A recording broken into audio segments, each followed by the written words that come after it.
तो चलिए सीधे चलते हैं उस गेम की कहानी में जिसने एक टाइम पे पूरी दुनिया को अपने पीछे लगा दिया था। आखिर कैसे दुनिया का सबसे बड़ा गेम बस यूं ही गायब हो गया? ये सवाल अक्सर लोग सोचते हैं उस गेम के बारे में जिसने मोबाइल गेमिंग का एक पूरा दौर डिफाइन किया था। जरा याद कीजिए वो टाइम, क्लासरूम्स, मेट्रो, कैंटीन्स, हर जगह हर कोई बस फोन में घुसा हुआ था। बस भागते जा रहे थे, डीमन मंकीज से कॉइन्स इकट्ठा करते हुए और स्क्रीन पे स्वाइप करके अपनी जान बचाते हुए। ऐसा लगता था जैसे पूरी दुनिया ही दौड़ रही हो।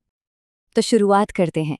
इस गेम की कहानी सरप्राइजिंगली किसी टेम्पल से शुरू नहीं होती, बल्कि ये शुरू होती है एक हस्बैंड वाइफ टीम से, कीथ शेपर्ड और नतालिया लुकियानोवा। इन दोनों ने अपने क्रिएटिव ड्रीम के लिए अपनी कॉर्पोरेट सॉफ्टवेयर जॉब्स तक छोड़ दी थीं। उनका शुरुआती सफर काफी उतार चढ़ाव वाला था। 2008 में उन्होंने इमांगी स्टूडियोज शुरू किया, एक सिंपल से वर्ड पजल गेम के साथ। फिर लिटिल रेड स्लेज नाम का एक 3D रेसिंग गेम बनाया जो क्रिसमस लॉन्च ही मिस कर गया, लेकिन इससे उन्हें एक बहुत जरूरी सबक मिला। फिर 2009 में हार्बर मास्टर उनका पहला मेजर हिट बना, जिसने एक साल में $1 लाख से ज्यादा कमाए। और 2010 तक उन्होंने आर्टिस्ट किरिल चैंगो को हायर किया और अपने अगले बड़े प्रोजेक्ट पे इन्वेस्ट करना शुरू कर दिया। मतलब ये छोटे मोटे सक्सेसेस और फेलियर्स ही थे जो टेम्पल रन का रास्ता बना रहे थे। लेकिन असली टर्निंग पॉइंट आया एक फेलियर से। एक गेम था मैक्स एडवेंचर। ये इतना ज्यादा कॉम्प्लेक्स था कि प्लेयर्स फ्रस्ट्रेट होकर क्विट कर देते थे। पर इस फेलियर में उन्हें एक अजीब चीज दिखी। लोगों को गेम में सबसे ज्यादा मजा बस कॉइन्स कलेक्ट करने में आ रहा था। बस इतनी सी बात। और बस मैक्स एडवेंचर की वो एक छोटी सी ऑब्जर्वेशन उनके अगले आइडिया की चिंगारी बन गई। उन्होंने सोचा एक ऐसा गेम बनाते हैं जो बिल्कुल सिंपल हो, स्ट्रेट फॉरवर्ड हो और पूरी तरह से एक एंडलेस चेस पर बेस्ड हो। पर सवाल ये था कि कैरेक्टर भाग क्यों रहा है और किस चीज से भाग रहा है। तो टीम को एक ऐसी कहानी चाहिए थी जो लोगों को कनेक्ट करे। और यहाँ से कॉन्सेप्ट आया एक एक्सप्लोरर का जिसने एक मंदिर से कोई कीमती आइडल चुरा ली है। यहाँ एक मजेदार किस्सा है। गेम के सबसे आइकॉनिक फीचर वो डीमन मंकीज, पता है गेम में आते आते रह गए थे। नतालिया को लगा कि ये बंदर बहुत ज्यादा डरावने हैं और प्लेयर्स डर के मारे गेम छोड़ देंगे। लेकिन आर्टिस्ट किरिल का कहना था कि जितना डरावना होगा उतना ही थ्रिलिंग होगा और डर ही इसे और ज्यादा एडिक्टिव बनाएगा। तो चलिए अब सीधा चलते हैं 4 अगस्त 2011 को, लॉन्च डे। देखते हैं कि कैसे एक सिंपल सा लगने वाला गेम एक ग्लोबल फिनोमिनन में बदल गया। शुरू में टेम्पल रन फ्री नहीं था, इसकी कीमत थी 99 सेंट्स और लॉन्च होते ही इसे सक्सेस भी मिली। पर कुछ टाइम बाद डाउनलोड्स गिरने लगे। मोबाइल गेमिंग की दुनिया में इसे कहते हैं डेथ स्पाइरल। मतलब एक बार जब किसी गेम की पॉपुलैरिटी गिरने लगती है तो उसे वापस ऊपर लाना लगभग इम्पॉसिबल हो जाता है। और टेम्पल रन इसी डेथ स्पाइरल में जा रहा था। तो यहाँ इमांगी स्टूडियोज ने एक बहुत बड़ा और बहुत रिस्की डिसीजन लिया। दिसंबर 2011 में उन्होंने गेम की प्राइस को 99 सेंट्स से सीधा 0 कर दिया, बिल्कुल फ्री।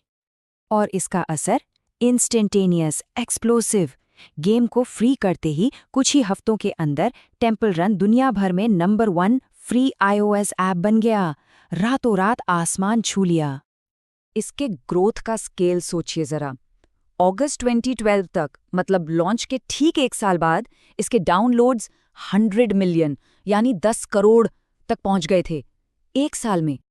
और इससे भी ज्यादा हैरान करने वाली बात, अगर सारे प्लेयर्स का टोटल प्ले टाइम मिलाया जाए तो वो बनता है 54,000 साल। सही सुना, 54,000 साल। इससे पता चलता है कि गेम कितना ज्यादा एडिक्टिव था। और इसके बाद तो फ्रेंचाइजी रुकने का नाम ही नहीं ले रही थी। 2012 में डिज्नी पिक्सर के साथ टेम्पल रन ब्रेव आया। फिर 2013 में डिज्नी की ही मूवी के साथ टेम्पल रन ओज। और 2013 में ही टेम्पल रन 2 आया, जिसने 2 हफ्ते में 50 मिलियन डाउनलोड्स के रिकॉर्ड तोड़ दिए।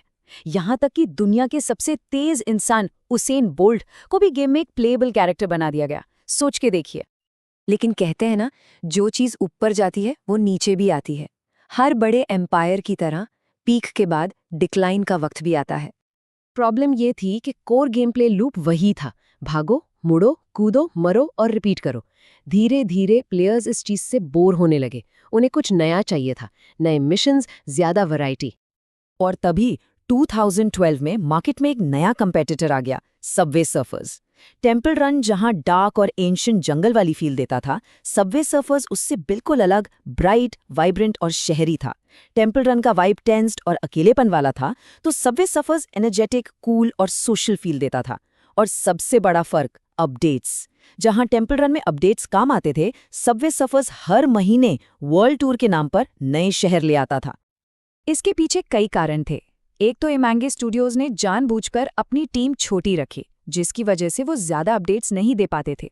दूसरा, ऐप स्टोर रनर गेम्स के क्लोन से भर गया था, जिससे टेम्पल रन की यूनिकनेस कम हो गई, और उनके नए एक्सपेरिमेंट्स जैसे वीआर या पजल गेम्स वो ऑडियंस को वापस नहीं खींच पाए। नतीजा, 2018 तक सबवे सर्फर्स दुनिया का सबसे ज्यादा डाउनलोड किया जाने वाला मोबाइल गेम बन चुका था, वो टाइटल जो कभी टेम्पल रन का था। तो आखिर टेम्पल रन की इस पूरी कहानी से हमें क्या सीखने को मिलता है, इसकी लेगेसी क्या है? इस गेम की लेगेसी एक अजीब सी आयरनी है। एक ऐसा गेम जिसने पूरी दुनिया को सिखाया कि असली मज़ा थोड़ा और आगे दौड़ते रहने में है। वो गेम खुद इस दुनिया की रेस में पीछे रह गया। टेम्पल रन हमेशा एक ऐसी याद बनकर रहेगा जिसने हमें इनोवेशन की इस ना रुकने वाली रेस के बारे में एक बहुत बड़ा सबक सिखाया।